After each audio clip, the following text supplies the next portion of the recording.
A $450 decision took 23 days and cost 52,000 US dollars. I spent 30 years fixing exactly this on factory floors, warehouses, and now I fix it in offices.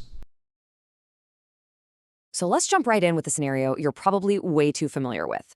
Imagine a standard administrative task. It takes exactly 1 hour of actual hands-on work to complete, just 60 minutes.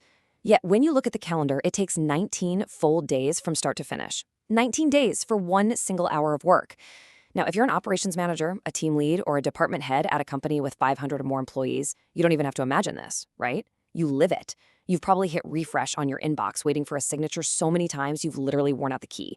You're buried in these exact administrative bottlenecks, fighting daily fires with absolutely zero time to step back and fix the root causes. This dynamic right here brilliantly illustrates what we call the $18,000 vendor stall. Just think about the touch time. That's the active execution, the typing of a form, the data entry, the actual work. In our case study, a total just 1 single hour. But then contrast that with the wait time. That is 19 days of a file sitting completely idle in a digital queue, collecting virtual dust while waiting for batch compliance checks and executive signatures. Nobody is looking at it, nobody is working on it. It's just trapped in the system. And this massive gap, it represents the ultimate hidden killer in white-collar workflows. We call it waiting waste. So, welcome to This Explainer. Today, we're not just going to sit around and complain about this structural waiting waste. We are going to expose it and, more importantly, systematically cure it. We'll be walking through a consulting-grade diagnostic approach to completely eliminate the approval bottlenecks that are artificially inflating your process cycle times, destroying morale, and honestly, just draining your team's creative energy. Here's our roadmap for today. We'll start with factory floor to inbox, then diagnosing the approval bottleneck. After that, we'll cover the matrix of trust, and finally, quick wins versus long-term transformation. Okay, part 1, factory floor to inbox. To really fix this, we need to look at where process optimization actually started. Now, before we aggressively diagnose your office inefficiencies, I want to give you a quick bit of background on exactly where this framework comes from. I spent 30 years eliminating waste on the factory floor and in global supply chains. I'm talking about the gritty, on-the-ground work that earned the OD Day International Award and the AIAG Outstanding Achievement Award. This is backed by over 80 value stream mapping workshops across more than 10 countries, including some incredibly deep systemic work with Bosch. But here is the absolutely crucial point for you today. Lean manufacturing principles aren't just for assembly lines and conveyor belts.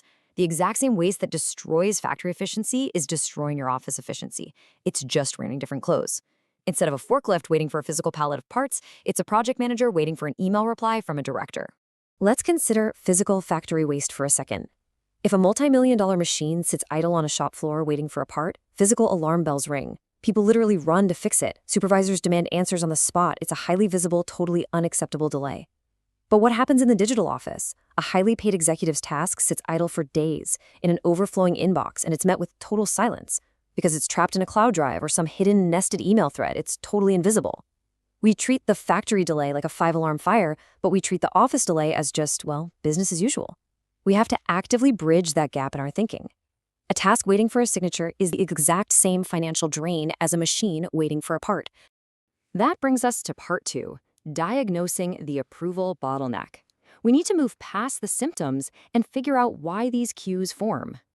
So let's look at the brutal mathematical reality of the typical corporate process. It's called the VFT efficiency ratio, value adding time. In our 19-day vendor stall case study, the actual value adding time was an abysmal 0.6%. Think about that for a second. That means 99.4% of that document's entire life was spent just weeding. It wasn't being processed. No one was adding value to it. It was simply stalled in local intake gates, trapped in regional compliance checks, and bouncing around multi-country signature loops like a digital pinball. So why does this happen? Well, these queues form due to 3 severe cultural design flaws. First up is structural creep. This is when leadership implements a permanent heavy administrative bottleneck just to solve a temporary isolated mistake from the past. Second is alignment mania. You know this one. It's that toxic corporate belief that universal consensus absolutely must be achieved across all departments before executing basic day-to-day work. It results in endless meetings about meetings just to get everyone on the same page for a minor task. And third is the approval illusion. This is forcing senior director signatures for non-critical updates. These signatures offer absolutely zero actual risk protection. They just create massive backlogs while giving executives a completely false sense of security. All right, part 3, the matrix of trust. Let's shift from passive frustration to active problem solving. I want to introduce you to the centerpiece framework of this explainer, which is the matrix of trust. To actually cure waiting waste, you have to stop treating hierarchical signature chains as an effective security control, because honestly, they aren't. They're just speed bumps. The matrix of trust is a strategic delegation tool. It fundamentally prioritizes operational velocity over bureaucratic verification, and it works by shifting minor, everyday operational decisions down to autonomous frontline actors based on very clearly defined, mathematically sound risk thresholds. Let's look at how this builds into practical application. Imagine setting a hard financial risk line at $5,000. Under this matrix, any micro purchase under that amount is granted total autonomous sign-off authority by the frontline operational lead.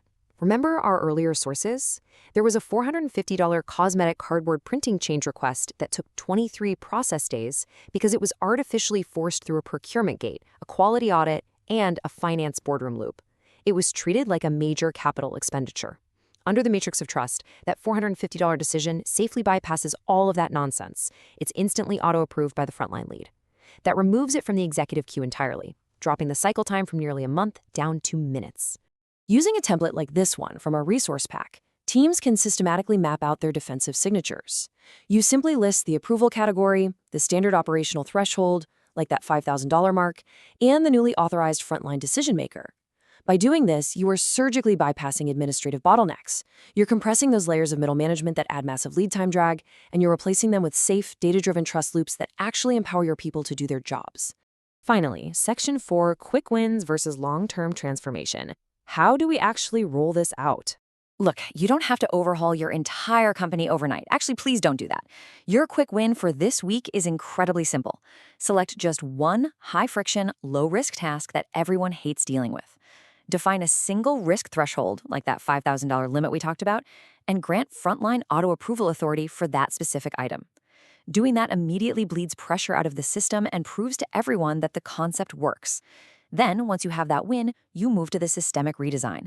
This is a 30-day sprint where you deploy the full authority matrix across all departments, comprehensively audit your digital workspaces, and permanently lock in these lean habits so complexity doesn't quietly creep back in over the next quarter.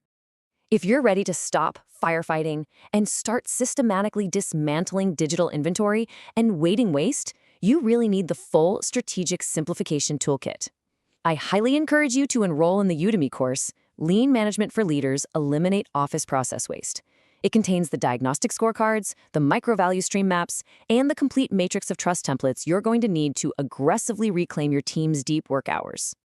I want to leave you with a final thought to really chew on today.